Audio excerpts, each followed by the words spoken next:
Assalamualaikum warahmatullahi wabarakatuh. Baik, perkenalkan kami dari kelompok 2 akan membawakan materi terkait analisis fisika pada fenomena tanah longsor. Baik, adapun anggota dari kelompok kami yakni saya sendiri Muhammad Firman Syakadafi dengan NIM D06125109. Ya, lanjut. Dan saya Muhammad Sadra Fadil dengan NIM D06125109. Saya Fatihul Ihsan Ali dengan NIM D061251030. Oke, baik. Kita masuk pada materi. Yang pertama, kenapa kelompok kami mengambil materi ini? Nah, Indonesia merupakan negara yang memiliki banyak daerah pegunungan dan perbukitan sehingga rentan mengalami tanah longsor. Nah, apa itu tanah longsor? Tanah longsor adalah perpindahan massa tanah atau batuan dari tempat yang lebih tinggi ke tempat yang lebih rendah akibat gaya gravitasi. Nah, bencana ini sering terjadi pada musim hujan. Kenapa sering terjadi pada musim hujan? Dikarenakan air yang meresap ke dalam tanah meningkatkan berat tanah dan menurunkan kestabilan pada lereng. Oke, next.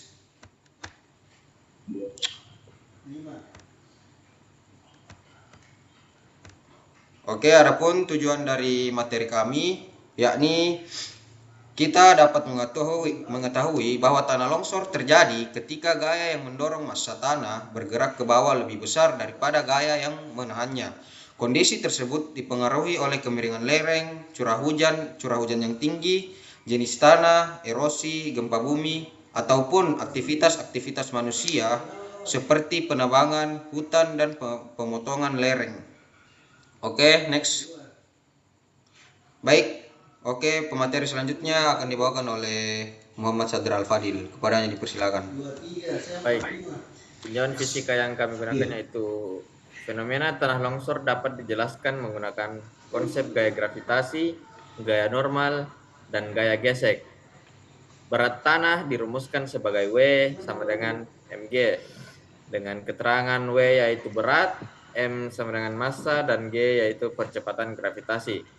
Sedangkan gaya gravitasi pada lereng terbagi menjadi gaya sejajar lereng. Dan rumusnya yaitu F sama dengan mg dikali sin theta, dan komponen gaya normal N sama dengan mg dikali cos theta. Gaya gesek yang menahan pergerakan tanah dirumuskan sebagai F sama dengan N. Adapun mekanisme terjadinya longsor yaitu saat hujan deras, air meresap ke dalam pori-pori tanah sehingga massa dan berat tanah meningkat. Pada saat yang sama, gaya gesek yang menahan pergerakan tanah dapat berkurang.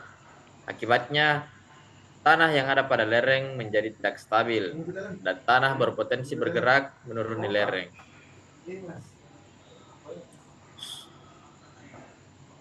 Oke, baik.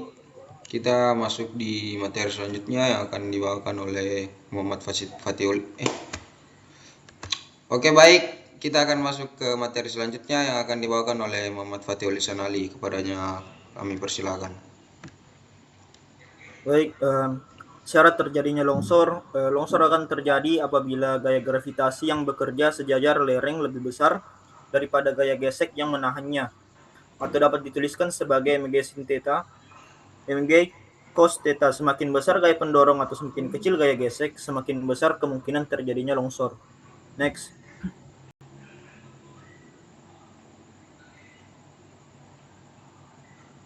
Baik, untuk contoh perhitungan, pada lereng dengan massa tanah 1000 kg, sudut 35 derajat, percepatan gravitasinya 9,8 dan koefisien gesek 0,6.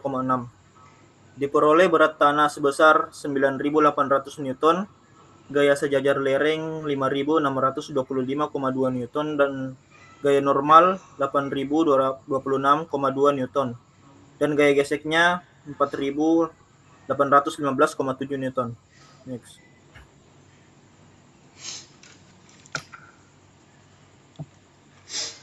Analisis hasil. Hasil perhitungan menunjukkan bahwa sejajar lereng lebih besar daripada gaya geseknya. Hal ini menunjukkan bahwa lereng memiliki potensi mengalami longsor. Risiko longsor akan semakin besar meningkat jika lereng lebih curam atau masanya tanahnya bertambah akibat air hujan.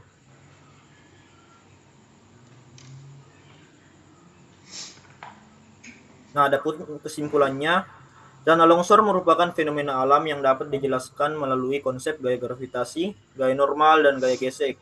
Longsor terjadi ketika gaya pendorong melebihi gaya penahan, sehingga tanah bergerak menuruni lereng. Oleh karena itu, pemahaman konsep fisika sangat penting dalam menganalisis kestabilan lereng dan menjadi dasar pembelajaran teknik geologi. Oke, next. Adapun beberapa sumber yang kami ambil, yaitu kami ambil jurnal dan beberapa buku dari beberapa nama yang kami sertakan di PowerPoint. Berikut nama-namanya. Oke, next. Oke, baik, mungkin cukup sekian materi yang dapat disampaikan oleh kelompok kami. Semoga materi yang kami sampaikan dapat dipahami dan dapat bermanfaat bagi teman-teman sekalian.